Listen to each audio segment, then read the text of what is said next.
নমস্কার দিদি, আমি রায়বাড়ির বড় কর্তার স্ত্রী। আমার স্বামীর নাম তারকনাথ রায়। জি, ওনার নাম আমি শুনেছি, ওনারে দেখেছিও।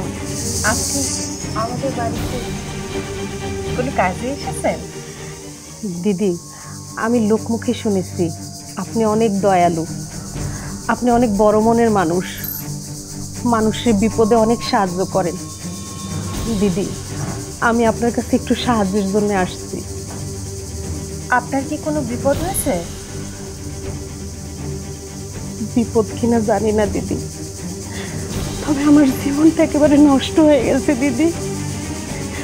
একটা কুলাঙ্গার দুশ্চরিত্র স্বামীর সংসার করে আমার জীবনটা একেবারে নষ্ট হয়ে গেছে দিদি। কেন, কি করেছেন তিনি? আপনি তো জানেন দিদি, আমার শ্বশুরের অনেক সম্পত্তি ছিল। সে মরে যাওয়ার পর তার সন্তানেরা সব সম্পত্তি বিক্রি করে দিয়েছে।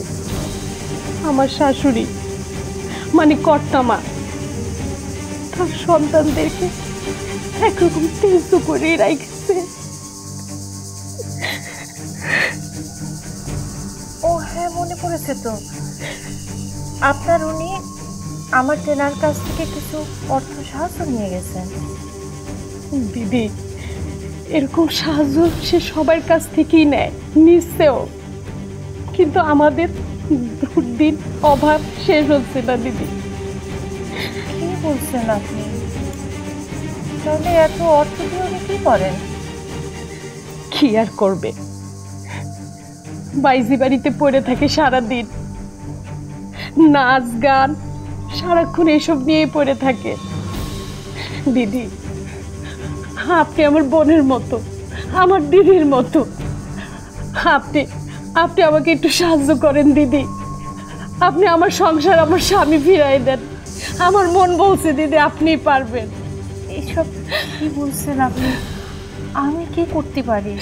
পারেন দিদি, দিদি আপনি পারবেন। আপনি আমার একটু সাহায্য করেন দিদি, আমার সংসারটা, আমার স্বামী আমারে ফিরাই দেন দিদি। আপনি আমার একটু সাহায্য করেন, আপনি পারবেন দিদি। আপনি ওঠেন, ওঠেন। আমার স্বামী সন্তান ফিরাই দেন। আপনি কাঁদবেন নাই।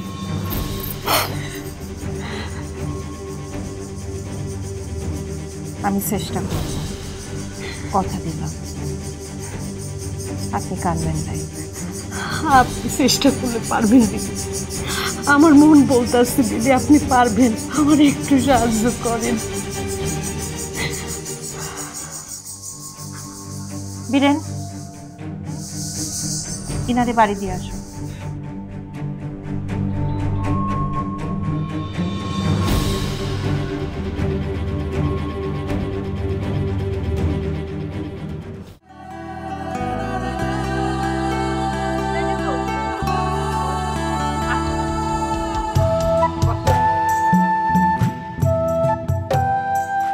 নতুন বউয়ের শাড়িটা দেখছি বড্ড ভারী।